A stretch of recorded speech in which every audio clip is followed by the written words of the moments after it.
Broadcasting from Millvale Studios, you are listening to Funny Money on the River's Edge Network. I'm your host, Tom Henry, and our co-host is back from his recovering from surgery. My debacle. No, actually I was treated very well, but had rotator cuff surgery. And your name is?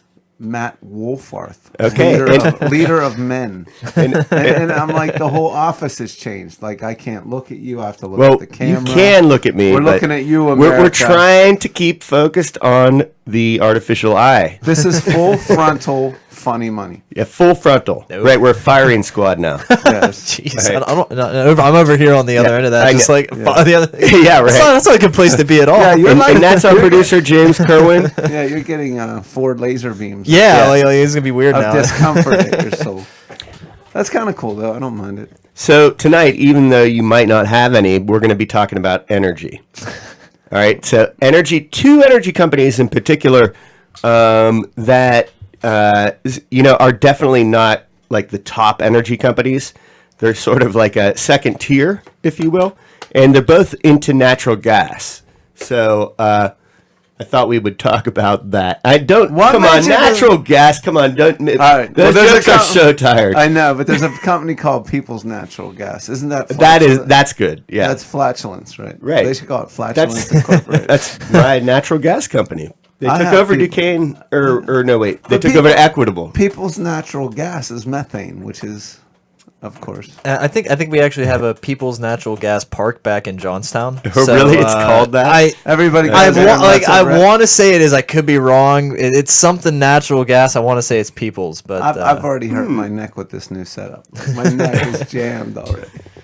Well, but now you can wear a neck brace with that thing. Yeah, you can just like do the whole outfit. I'll be like that old Brady Bunch where they drop the briefcase to get him to turn his neck. See, it's vacant. I don't know. It's not bad though. So yeah, I'm fine though. I'm off pains and I'm ready to go, and I'll just be dealing with this sling. And this is a great way to carry a flask to work. Yeah, just stuff that in there. Yeah, nobody even. Isn't there a Fletch where he's like in a body cast? Fletch, I love Fletch. Or what's all right? There's definitely scenes from movies where someo's in a body cast and the other person pulls the string. Wasn't it to make the leg go up? That was Police Academy. Oh yeah, that could be. Yeah. Not Police Academy. Naked Gun. Naked Gun. Yes. O.J. Simpson. O.J. Simpson and Police Academy. That's sort of where he belongs. Kind right? of ironic. Yeah, pre-incarceration. All right, so the first one we're going to talk about is Chesapeake Energy, and this is an interesting story. We're going to take a peek at it. To me, it's kind of a sad story, but we're going to go ahead with it. All right. All right. So Aubrey McClendon was born and raised in Oklahoma City. All right. He was born in 1959.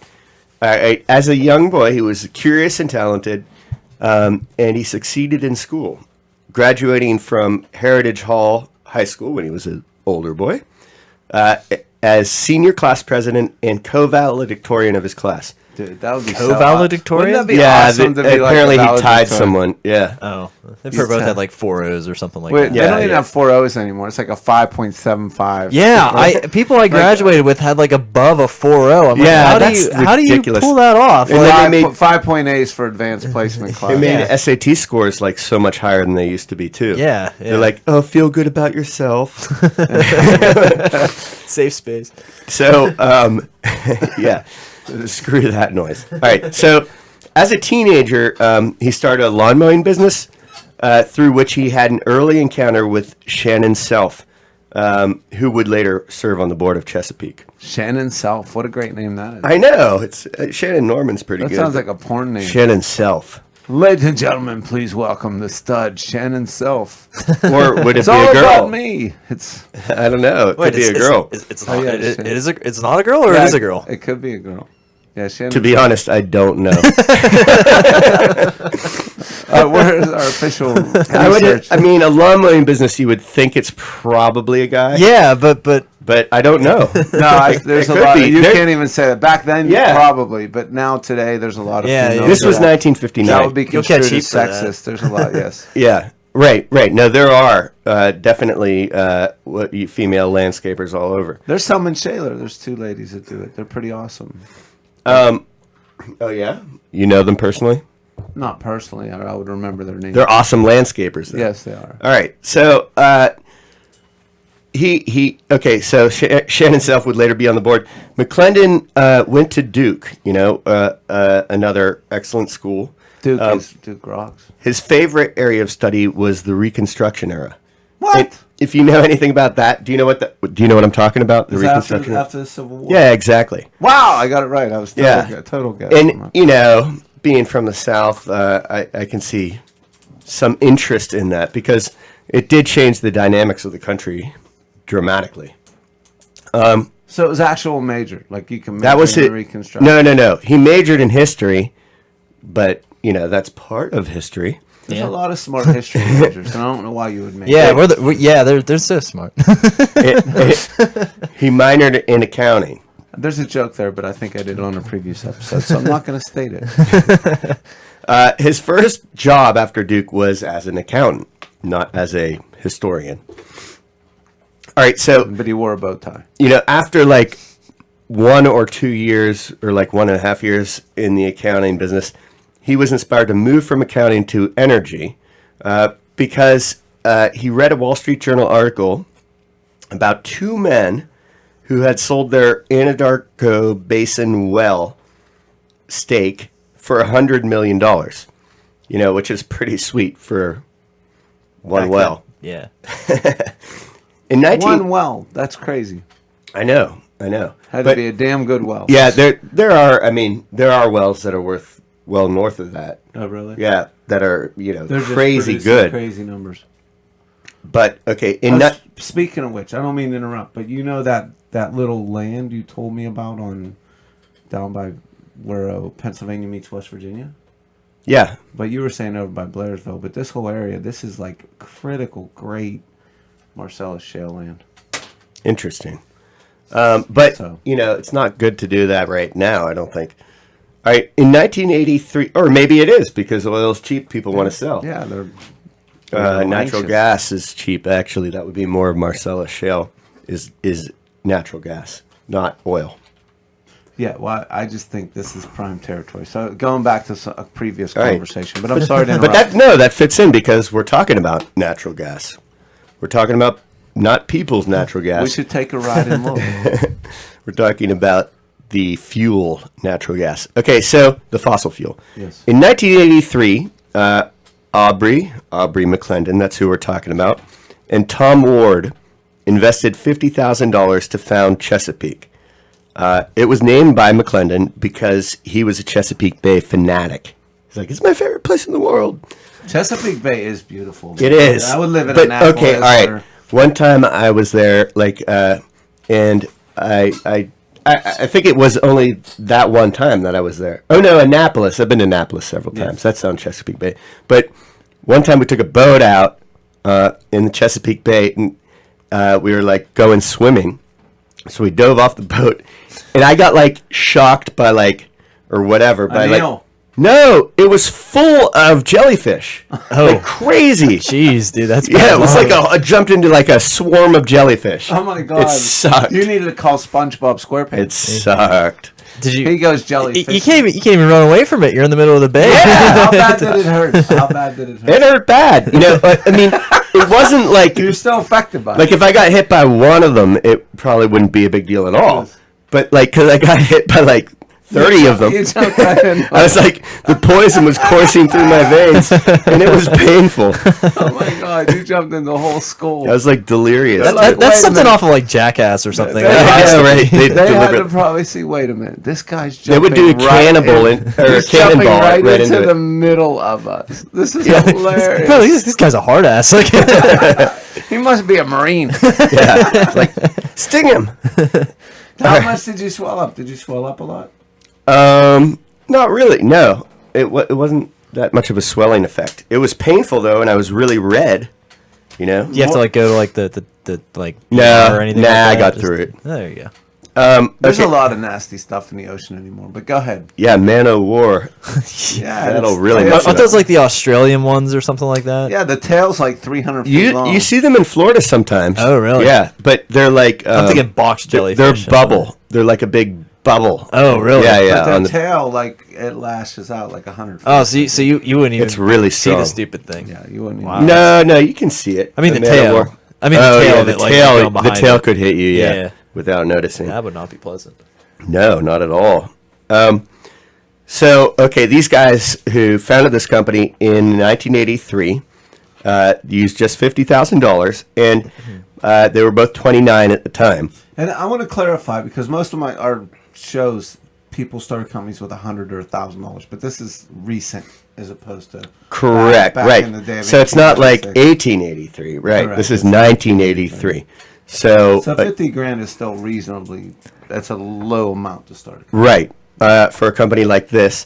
But so what they had to do with the $50,000 was immediately invest in the newest technology that they had at the time for drilling, or for extracting, I should say, because part of that was fracking.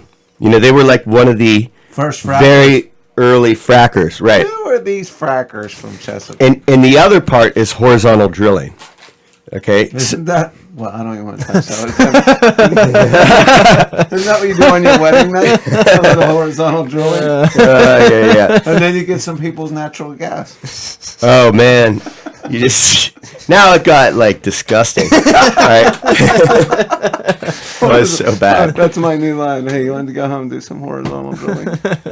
I'm an oil baron, baby. I've only got one well so far.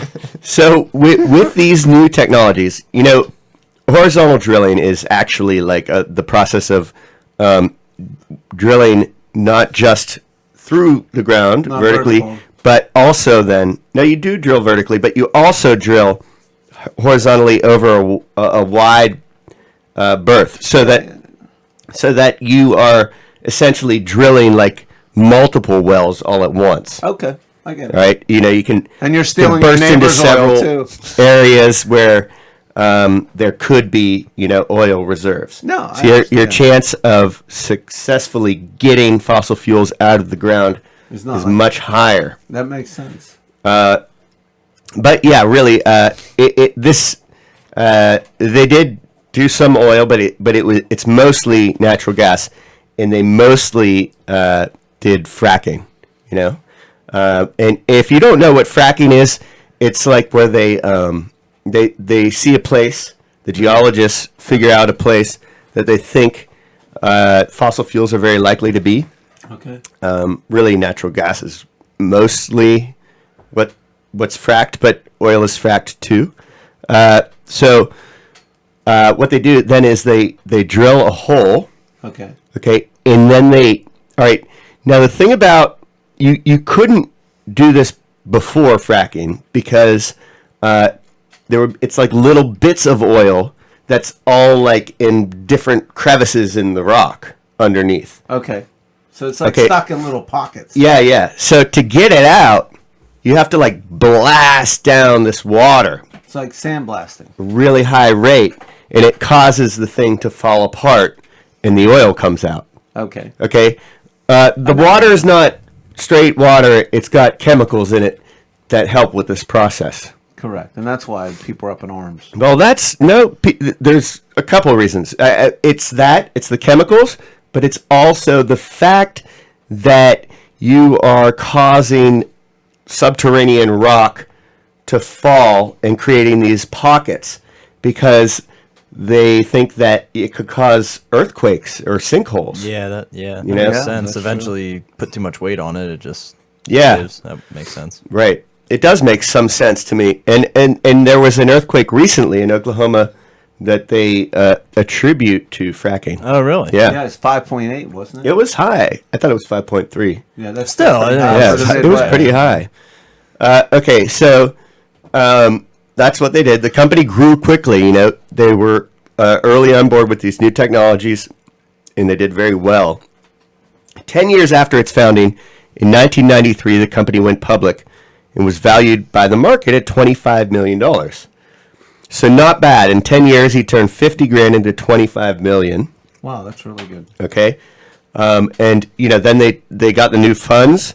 And with the new funds, they focused on drilling in Oklahoma and Texas. Okay. So maybe they caused this earthquake somewhere along the line.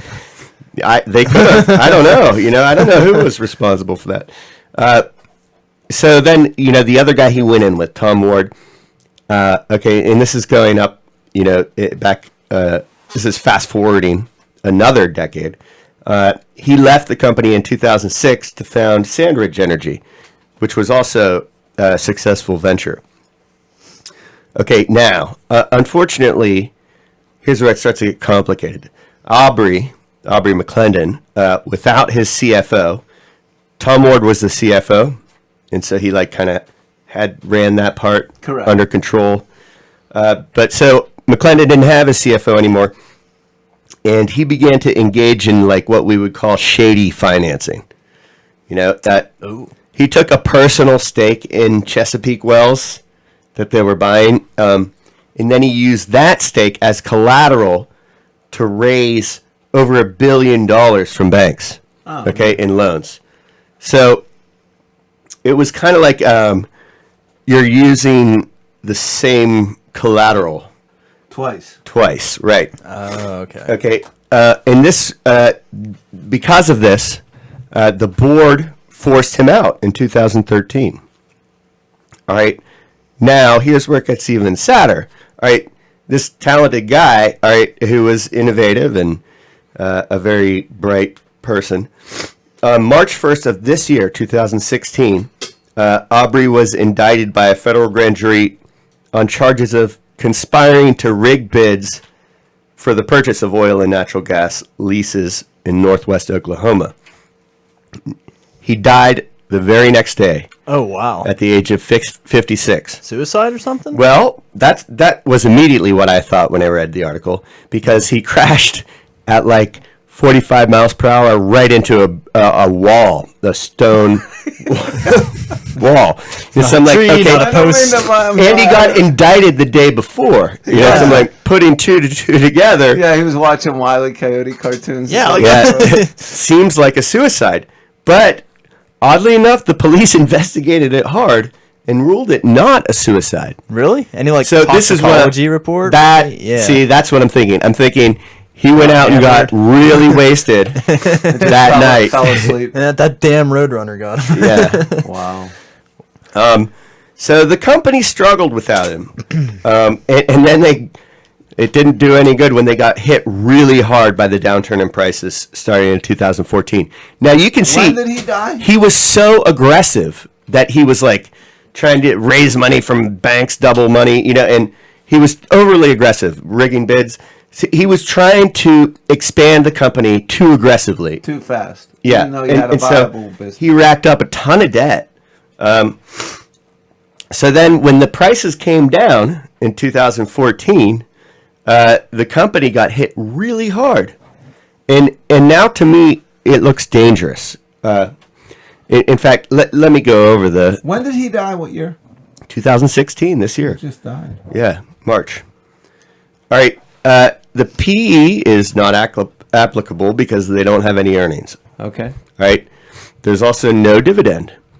The return on invested capital is negative 72.33%. Why are we talking about this? All right. Because it's actually an important company that got a lot of headlines. No, I'm just kidding. I'm being facetious. Now, this is a company that in 2014, the market valued at $24 a share, and now is at $7.17. All right, so it's way down. It's lost its way. But it's still valued at $5.73 billion. And in my opinion, it should not be. All right. So the net debt to equity, here's the thing. Here's one of the things. Actually, everything is miserable. Net debt to equity is 503%. Oh. So that's manageable. It's got a ton of debt. That's way far from manageable. All right. Now this year, here's the hot spot. This year, it's expected the earnings are expected to go all the way up to negative 23 cents. But that is all the way up because it's up from negative $22.44 a share. So that's a big comeback. Now, I do want to tell you that I was looking on... But I can explain why it was so negative. Go ahead. All right. I'm sure you have that. All right. It was so negative last year because in 2015, the price of oil and natural gas came down dramatically. Okay. Now, in 2016, it's like pretty stable. Yeah. But it's stable at a low price. It's like $45. So that's not high enough for them to make positive earnings, but it's high enough that they don't have to revalue their reserves. That's what created this negative $22 thing. Because it's 6 months in arrears, right? Is that it's just once a year you have to do it, and if the price is coming down during the previous year, that's very bad because it means that at the start of the year you valued it at like $75 per barrel of oil, but by the end of the year you have to value it at $40 per barrel. So you take the average price of those 12 months and you set your reserves to that. And that's what caused that dramatic loss in 2015.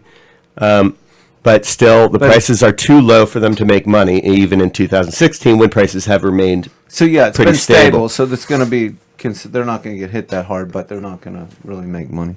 Right. Now, why is the word on the street that there might be a good investment opportunity? Well, because they're so beaten down that some people think, why wouldn't... If something's going to make a comeback, it's the most leveraged companies that are going to do the best because they are so beaten down, everyone thinks they're going to go out of business. But count me among those who think they're going to go out of business. I don't think oil is going to recover, oil and natural gas, quickly enough for them to avoid bankruptcy. Did you short this? Well, it's already pretty low. No, but if you have any shares of Chesapeake Energy, please sell them. You'll be doing yourself a huge favor rather than suffering while it goes down to zero. Because the word on the street was getting energy. They're good at getting energy out of the ground at an inexpensive price, but that's not enough to overcome. Well, it seems like no, they just because got hit with so much. They were too aggressive in loading up with debt. Yeah, are they getting hit with fines too? I mean, based on their based on the shady. They got hit with a couple fines, but that's behind them now. Okay. All right, so in lieu of taking a break, we'll just go on with the next one because it's really short. This one is. Don't we have to do a commercial? Do we? Yeah, might as well. All right. We'll take a little break, and then we'll come back with our next company. Cool. That was interesting. Hey, this is Mike Sasson. If you've been searching for something to do with your pathetic life, guess what? This ain't it. But it'll kill about an hour. It's the Mike Sasson Show, starting 10 a.m. on July 19th, going to 11. It's going to be a lot of fun here on the River's Edge, a new kind of radio. Stay clear of the streets, for God's sake! The timid and the fearful drivers are every bit as bad as the aggressive drivers. Nobody in Pittsburgh knows what a right-of-way is. I go down the road and I just sing this song, the gas is on the right, the gas is on the right. Hi-ho the highway, yo! The gas is on the right. Get educated with Brian Crawford, live Monday, Wednesdays, and Fridays at 10 a.m. here on the River's Edge. This is Matt Geika, your host of Geik's Got Game, 8 a.m. every Friday here on the River's Edge. I'll take a peek behind the sports media curtain, zoom out for the big picture, and as always, obsess over the details of the sports, teams, and players we love or love to hate. It's Geik's Got Game every Friday at 8 a.m. on the River's Edge.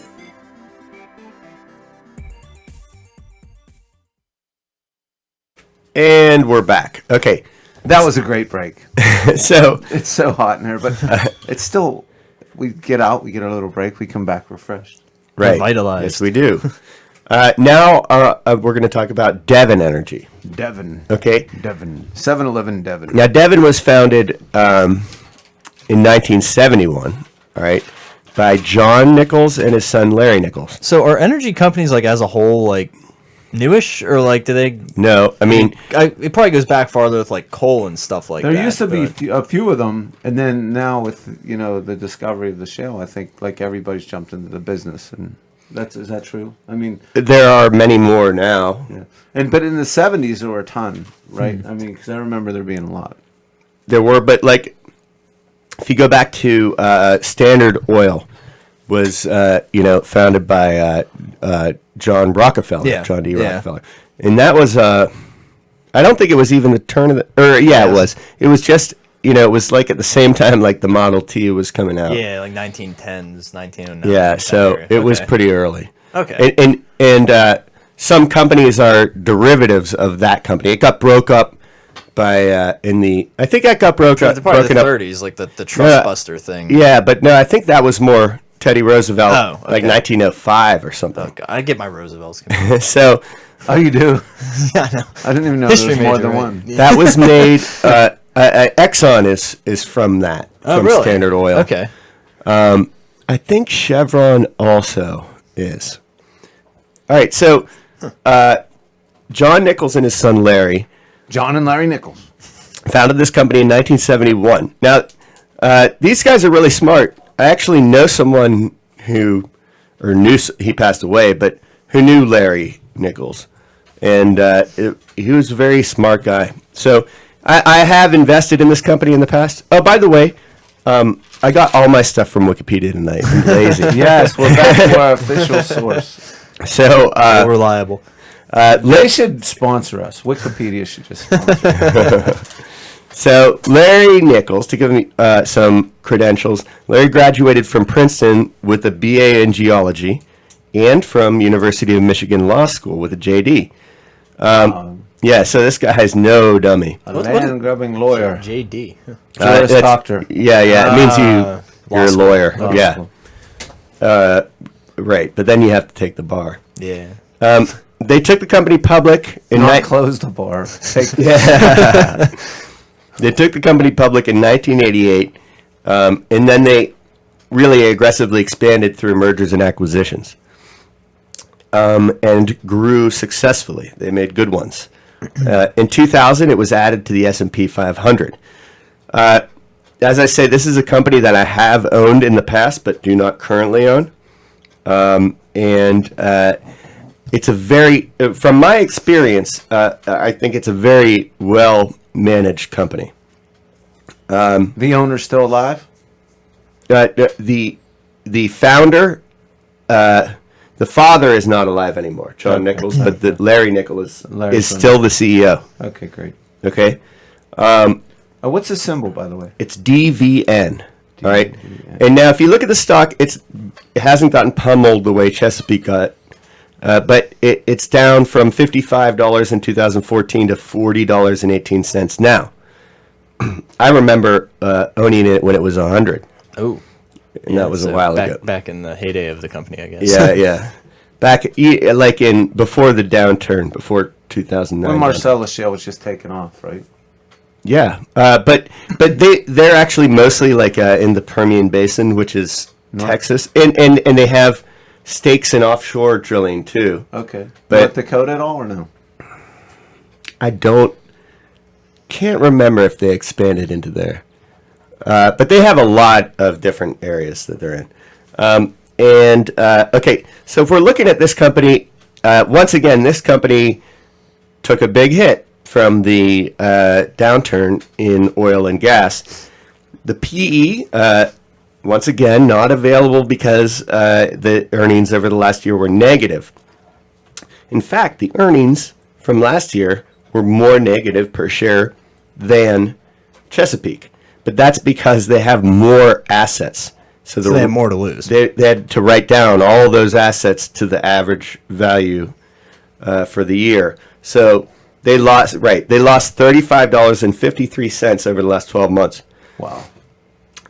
Or I should say not last 12 months, in 2015. Now, they're expected for 2016 to earn or to lose 30 cents a share, negative 30 cents. So they're making the greatest comeback ever, too. Yeah, right. So it's still bad, but they still maintained a dividend in the face of this, a 0.6% dividend, not a big one. Their return on invested capital, ROIC, is a little better than Chesapeake, but not good at all, negative 57.2%. Their net debt to equity, however, is significantly better, 130%. Now, is that manageable in oil and gas? I don't like a company with that much debt to equity. No, but Are there any industries that you say, okay, you could have over 100? Like, I mean, Yes. I know the Verizon or like the ones that have. right, that's it. Like utilities, Okay. Stuff that's not going anywhere. right? You know that the people are going to collect their payments every month. So, well, unless everyone goes broke. But so net debt to equity, 130%, too high. But if you were of the mindset that energy is coming back, and it has come back a bit, you know, I think in February it went down to $26 per barrel of oil, and now it's 45. So that is a nice recovery. If you expect that trend to continue, this is a good company to buy because it's not definitely going bankrupt like Chesapeake, but it will benefit a lot from a higher price of gas and oil. So, but the thing for me is that I'm not really bullish on oil. You I think don't it's think- going to be like a 5-year window, right? At least. I think it's going to be soft for a while. Well, I don't know about not 5 years from now, No. but But for a while. for a while, yeah, because it's going to take a while for the world to get back to like what they call equilibrium. Okay. And I'm very suspicious of Chinese demand for oil and other fossil fuels. I don't think it's very strong. So, for me, I'm going to have to say, don't buy this. You know, but if you were strongly of the opinion that oil is going up, then this is a good one to pick. Far better than Chesapeake. Or, Far yeah, better. If you're going to Chesapeake's speculate. definitely going. There's no way they're going to no be coming out of that hole. No, there is no coming out of that hole. So, if you are of the mindset, buy Devon, not Chesapeake.